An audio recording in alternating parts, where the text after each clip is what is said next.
35, documentary film.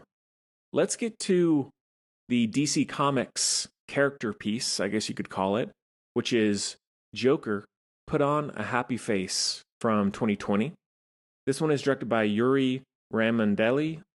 It stars a huge array of filmmakers and actors who were involved in all the different Batman and Joker movies, from David Ayer, Christian Bale, Tim Burton, Jared Leto, Bradley Cooper as a producer. The list goes on and on. It's also narrated by Kevin Conroy, who voiced Batman for quite some time. And the synopsis is featuring interviews with filmmakers and industry legends. Discover the origins and evolution of the Joker and learn why the clown prince of crime is universally hailed as the greatest comic book supervillain of all time. So I think this one came out shortly after Joker, the Joaquin Phoenix film, and I've seen it a couple of times now. It is only about a half hour, and it is on YouTube. For anyone who is curious about it, I would recommend it. As I've talked about a lot on the show before, I prefer generally DC over Marvel.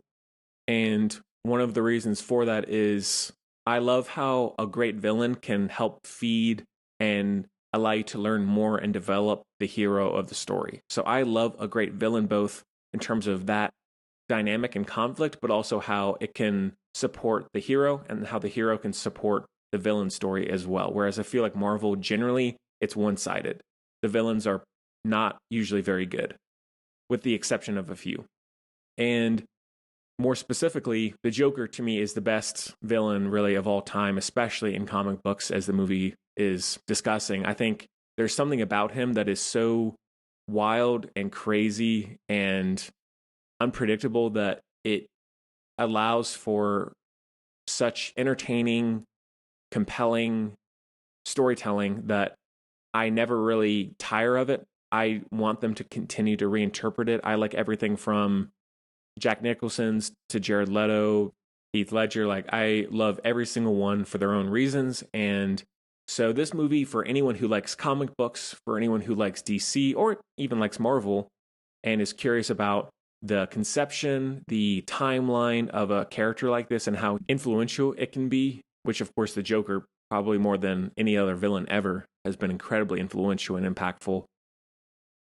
So I think one of my only criticisms of the movie is it's too short. I think that for a character like this, you could have made a feature-length movie and had it work and gone a little bit more into each one. It is entertaining enough, it's informative enough, and I think it'll satisfy most people in terms of their interest in the character and the subject matter, but I just wish it was longer. I think you could do that.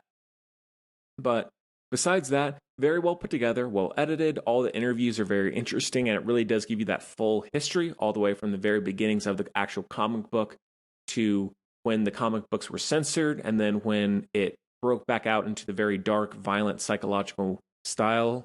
And that's basically what we've been with ever since, and takes you through the original Batman show, Tim Burton's Batman, Heath Ledger, Jared Leto, Joaquin Phoenix, the video games and TV shows a little bit. So there's a lot to really enjoy there.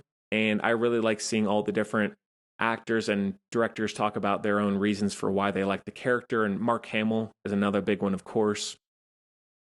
And while I think I can understand someone's frustration or possible boredom with the Joker being constantly brought back for being the villain of a Batman movie or whatever else, to me that works. Like, while yes, I would happily see other villains like the Riddler in the Batman and amongst other things, if they want to reinterpret it again with a new actor, hey, do it. And it's the same thing with Harley Quinn. Like, I think the Batman, Harley Quinn, Joker triangle is my favorite group of comic book characters ever in any medium. And Gotham in general as well, just the city and that whole world of characters. So to me personally, I love it. I'll never tire of it.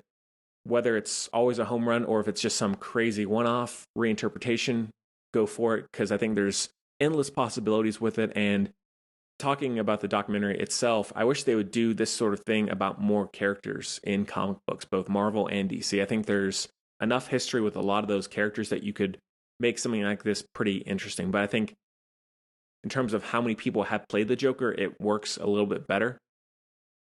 But Very interesting movie, something that I can kind of just pop on easily on YouTube for free and get a little bit of a DC comic Joker satisfaction. So I would recommend it. Check it out if you like anything in that world or if you're just interested in something different. So that is a 4 out of 5.